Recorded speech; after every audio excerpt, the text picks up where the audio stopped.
उसको ये ज्ञात ही नहीं है, उसको ये मालूम ही नहीं है कि भगवान कब आने वाले हैं, कब पहुंचने वाले हैं, कब आएंगे। वो तो अपनी भक्ति में लगी हुई है, वो अपने भजन में लगी हुई है, वो अपने स्मरण में लगी हुई है।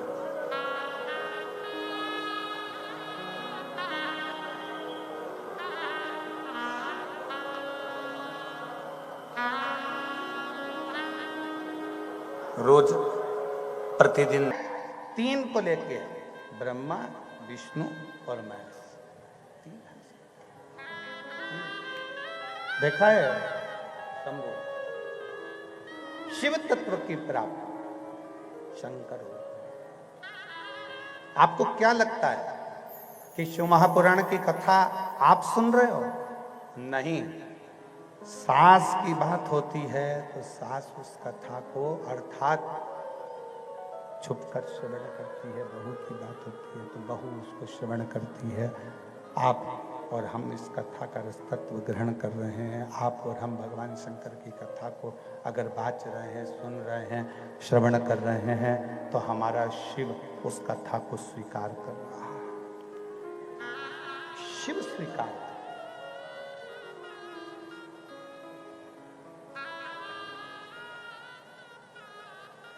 कभी मत कहो कि मेरे यहां ये नहीं हो सकता। शंकर जी के भक्त के दिल में, शंकर जी के भक्त के हृदय में नहीं शब्द होना नहीं चाहिए।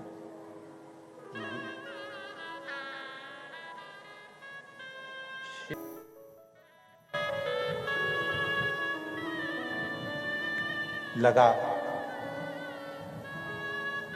गौतम बाबा के पास में गई और गौतम ऋषि से पूछा कि मेरे भाग्य में संतान का सुख है कि नहीं है, मेरे भाग्य में औलाद है कि नहीं। नहीं शब्द नहीं होना चाहिए, पर अंजना माता ने पूछा कि मेरे संतान का सुख है कि नहीं।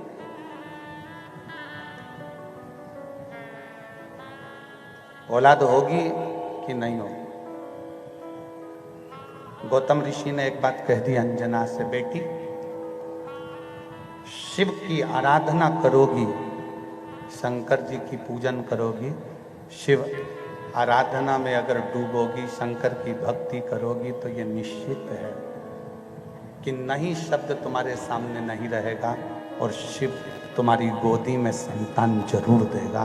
ये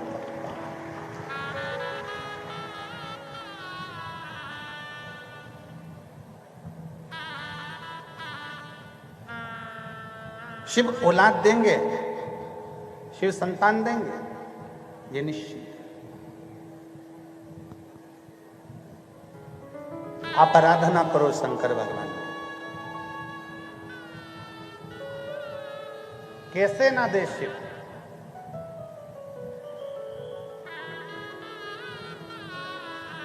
कैसे ना भगवान शंकर तुम्हारी, हमारी और आपकी सामर्थ्यता है ही नहीं।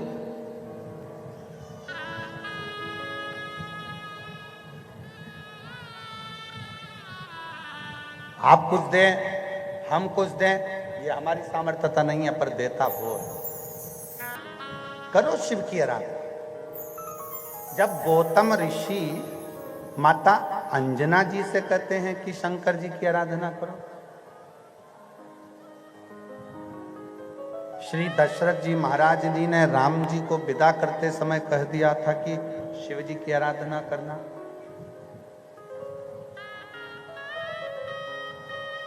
जनक जी ने माता जानकी जी को विदा करा तो कह दिया था कि शिव जी की आराधना करना।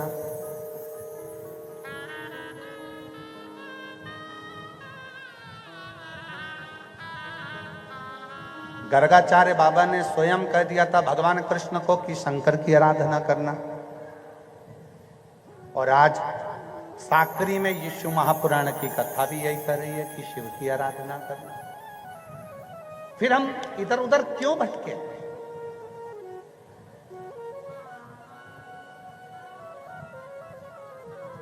फिर हम क्यों इधर उधर जाएं?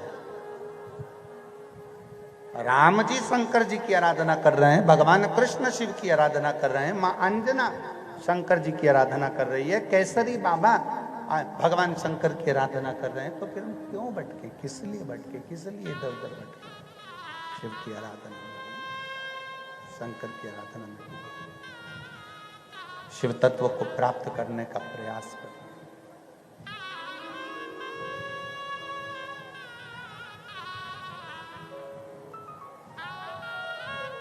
अंजना माता ने शंकर के शिवलिंग का पूजन चालू करा, और एक बार अगर दिल बना लिया, एक बार मन बना लिया, फिर निवेदन है, नदी में नाव की, शरीर में पांव की, और तुम्हारे पूजन में भाव की बहुत जरूरत होती है, बहुत जरूरत। एक बार यदि तुमने मन बना लिया, एक बार तुमने चित्त बना लिया कि मैं शंकर की आराधना करूंगा और शिव मेरी बात को स्वीकार करेंगे, तो पक्का शिव स्वीकार करेंगे। एक बहन ने पत्र लिखा है, उस पत्र में उस बहन ने लिखा कि मेरा लड़का और मेरी लड़की दोनों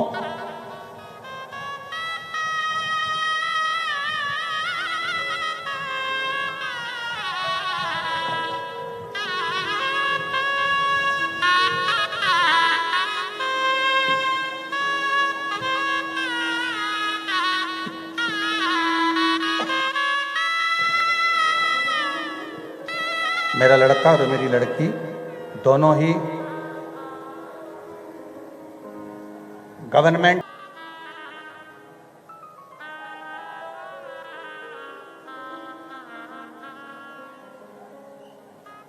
और बूढ़े भिक्षुक का रूप रखकर भगवान शंकर दरवाजे पर आकर अलख लगा, मां भूख लगी है, भोजन दोगी क्या?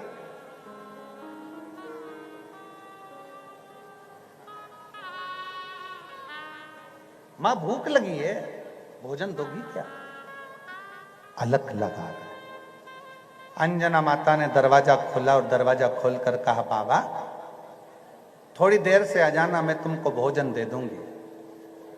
पर बाबा तो बाबा थे, विश्वनाथ तो विश्वनाथ थे। उन्होंने कहा, नहीं मां, भोजन तो मैं अब भी कर जाऊंगा तेरे दरवाजे से। ए बाबा, अभी भोजन वोजन नहीं मिलेगा, अभी तो मैं शंकर जी की पूजन करने जा रही हूं, पूजन करूंगी, इसके बाद मैं तेरे को दूंगी। अब तो विश्वनाथ और जिद पे अड़ गए, मुझे तो अब भी चाहिए, और जो थाली में रखा है यही चाहिए। कभी कभी तुम्हारे साथ भी ये होता होगा, दीपावली पे घर में कोई उत्सव आया, तुमने सामान बनाया और छोटे छोटे बच्चे, नहीं आई मुझे तो यही चाहिए, आई मुझे तो दे।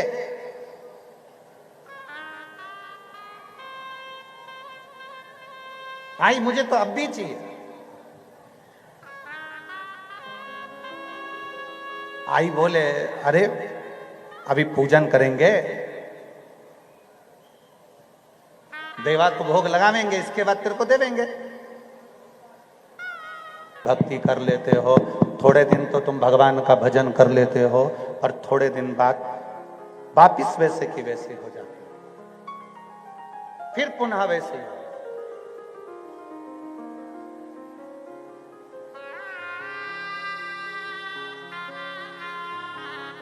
थोड़ा उस परमात्मा का पीछा भी पकड़ना पड़ेगा।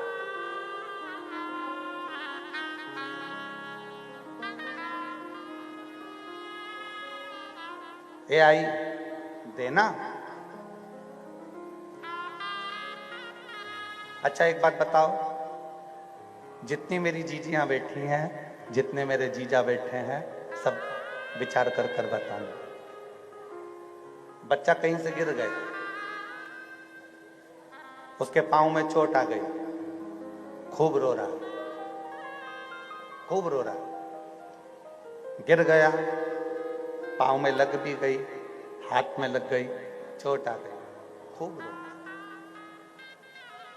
और आई को दिख रहा है, मां को दिख रहा है कि इसको चोट आई,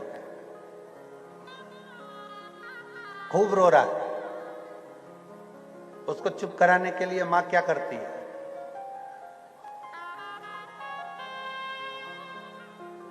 उसको चुप कराने के लिए मां क्या करेगी? किसने मारा तेरे को? तो यहां गिरा था, ले। और मारो, ये कहां लगी? हाथ में। उसको दिख रहा है थोड़ी घसड़ लग गई है, उसको दिख रहा है कि थोड़ा चोट लगा है, और मां क्या कर रही है? उसके हाथ में फूंक मार रही है। मां क्या करती है? उसके हाथ में फूंक मारती है। हाथ लगी, फूंक मारे। अब ईमानदारी से बताओ, वो बच्चे के हाथ में जैसे ही फूंक मारी, बच्चा चुप हो गया। मां की फूंक में, मां जानती है कि मेरी फूंक से ये ठीक होने वाला नहीं, इस पे दवाई लगाना पड़ेगी, पर फिर भी मां फूंक मारती है, फूंक करती है, और बच्चा चुप हो जाता है, क्योंकि उसको मालूम है कि मेरी मम्मी ने फूंक दिया है तो ये ठीक हो जाएगा। उसी तरह हमारे कर्म का भोग तो हमको भोगना है, पर शिव महापुराण की कथा थोड़ी सी फूंक मार देती है, जिससे दर्द बंद हो जाता है। ये माता पिता की फूंक है शिव पुराण की कथा। कर्म का भोग तो मनुष्य को भोगना है, कर्म तो भोगना पड़ेगा। आपको भी भोगना है, हमको भी भोगना है। संसार सागर में जिसने जन्म लिया है उसको भोगना ही पड़ेगा। आप मृत्यु लोक में आए हो तो कर्म का भोग भोगना ही पड़ेगा। इस भूमंडल पर, इस मृत्यु लोक में अगर आए हो तो कर्म का भोग आपको भोगना है। और संसार सागर में जन्म लेने के बाद आपको आपके कर्म का भोग भोगना पड़ेगा। इसलिए हम पहले भी कहे, आज फिर कहते हैं कि मत बुरे कर्म कर बंदे, वरना पछताएगा। भगवान की आंखों से तू बच नहीं पाएगा, तू बच नहीं पाएगा। कर्म करा। अंजना माता को तो खूब क्रोध आ गया, खूब गुस्सा। अंजना को बहुत क्रोध आया, बहुत गुस्सा आया कि मैंने तो भगवान शिव जी के लिए रखा था, मैंने शंकर जी के लिए रखा था, मैंने शंकर भगवान के साक्षी के लिए भगवान शंकर को भोग लगाने के लिए रखा था, और इस बुजुर्ग ने, इस बूढ़े ने, इस भिक्षुक ने मेरे शंकर भगवान के पूरे प्रसाद को खा लिया, पूरे प्रसाद को खा लिया। शंकर जी के पूरे प्रसाद मैंने तो भोग लगाने के लिए रखा था, मैंने तो भगवान शिव की साक्षी में रखा था, और ये पूरा के पूरा खा गया, पूरा। मां को क्रोध आ गया, अंजना मां। और करा क्या भोलेनाथ जी ने? शिव जी ने अंजना माता के सामने शंकर भगवान की ही निंदा कर दी, शिव की ही निंदा। शिव खुद कर रहा है, शिव की निंदा स्वयं शंकर भगवान कर रहे हैं, स्वयं।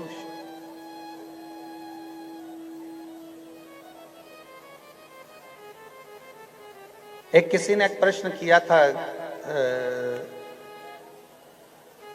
सूरत की कथा में कि गुरुजी, भगवान को मालूम है कि ये पृथ्वी पर आकर गलत काम करेगा, तो भगवान को इसको पैदा ही नहीं करना चाहिए।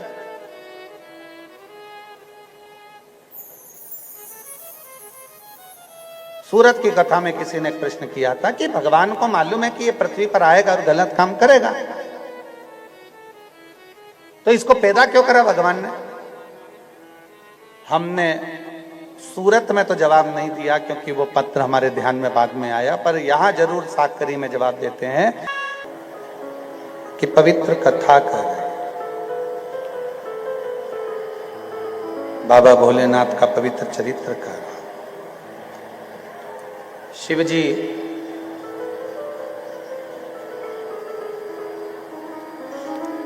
खंडोबा के रूप में विराजमान। शिव तत्व कह रहा है, मां अंजना के 56 भोग की जो थाली है, जो भोग लगा हुआ है, उसी में से शिव लेकर पा लिया। क्रोध आ गया मां को।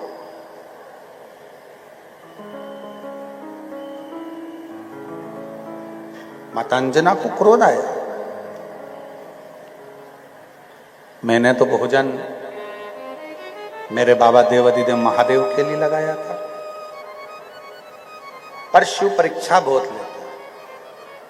अंजना माता की ऐसी परीक्षा ली कि शंकर भगवान स्वयं एक भिक्षुक का रूप रख कर आए, भोजन भी अंजना के घर का कर लिया और निंदा भी शिव की कर रहा है। जब शंकर जी की निंदा करना चालू करी तो अंजना माता सुनती सुनती थोड़ी देर बाद क्रोध में आ गई अंजना माता और कह दिया, सुनो बाबा, ए बाबा, एक तो 56 भोग तुमने खाया, ऊपर से तुम शंकर जी की निंदा भी कर रहे, ये ठीक नहीं। और मेरा निवेदन है मेरी जीजियों से, मेरे जीजाओं से, मेरी बेटियों से, बेटाओं से, तुम्हारे नगर। इस पत्र में उस भाई ने अपनी पत्नी से कहा, क्या शिव को जल चढ़ाएंगे तो शिव नौकरी दे सकता है? पत्नी कहती है, वो सियोर वाला महाराज कहता है कि मेहनत को 4 गुना बढ़ाओ, परिश्रम 4 गुना बढ़ाओ। और जब अपनी मेहनत, अपना परिश्रम हम 4 गुना बढ़ाएंगे तो क्यों नहीं मिलेगा?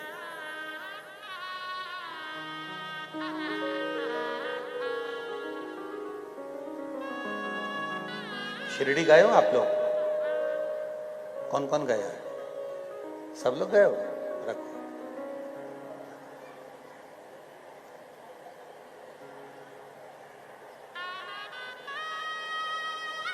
शिरडी जाने पर 2 शब्द वहां पढ़ने को मिलते हैं, सुनने को मिलते हैं, देखने को मिलते हैं। कौन कौन से 2 शब्द हैं? श्रद्धा, सबूर। क्या क्या शब्द हैं? पहले नंबर का है, आप जिसका भजन करते हो, पूजन करते हो, अर्चना करते हो, आप जिसको जपते हो, भजते हो, उस पर श्रद्धा रखो। क्या रखना है?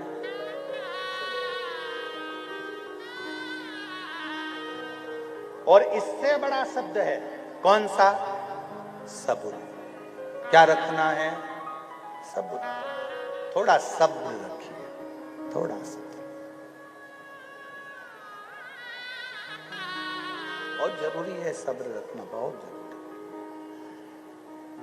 आज के समय में शिव पर विश्वास, शंकर पर भरोसा पूर्ण रखो। जिस दिन शिव जी पर आपका भरोसा पूर्ण होगा, शिव पर अगर भरोसा पूर्ण है तो ये मानकर चलो कि शिव तुम्हारे साथ कदम से कदम मिलाकर चल रहे हैं। पूर्ण भरोसा, पूर्ण विश्वास। मैं शिव की निंदा नहीं सुनूंगा। अंजना माता ने कह दिया कि मैं शंकर की निंदा नहीं सुन, शंकर की निंदा नहीं सुन सकता, मैं नहीं सुनूं।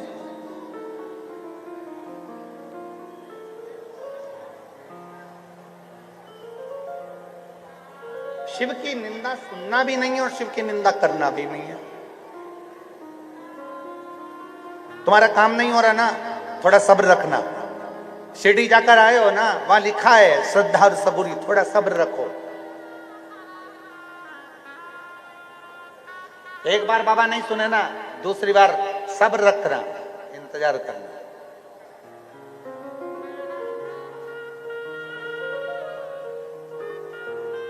थोड़ी प्रतीक्षा।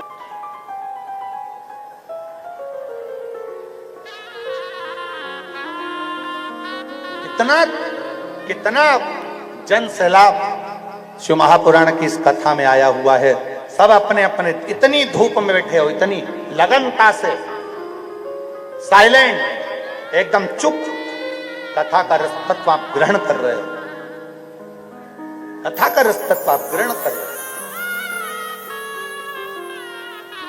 कई लोगों को लगता होगा गुरुजी बार बार माइक वाले को चिल्लाते हैं, बोलते हैं, हमें हमारे लिए नहीं, हम तुम्हारे लिए बोलते हैं कि इतनी संख्या में आते हो, धूप में तपते रहते हो, और अगर सही से भी आवाज सुनाई नहीं दे तो उनको तो खाली ही जाना पड़ता है ना। कितना दुख होता है अंदर से, कितनी तकलीफ होती है।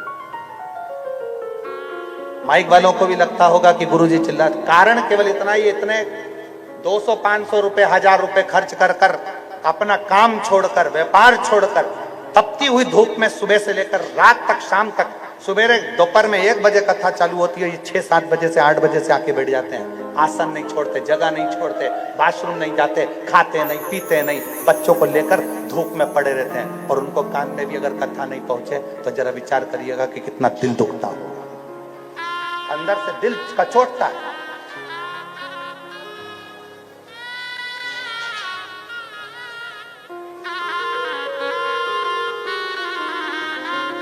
विचार अपने भीतर। और मेरी जीजियों, मेरे जीजाओं, मेरी बेटियों, मेरे बेटाओं, मेरी माताओं, मेरे भाई, इस बात का विचार रखना, आपका कथा सुनी आपने, धूप में तपे आप, पुराण तक गए हो आप, चलकर उसके पंडाल तक पहुंचे हो, आपका दुख काटने के लिए उस विश्वनाथ को तुम्हारे दरवाजे तक आना ही पड़े। उस विश्वनाथ को, मेरे शंभु, मेरे त्रिकालदर्शी, मेरे कैलाशी को तुम्हारे दरवाजे पर पहुंचना ही पड़े।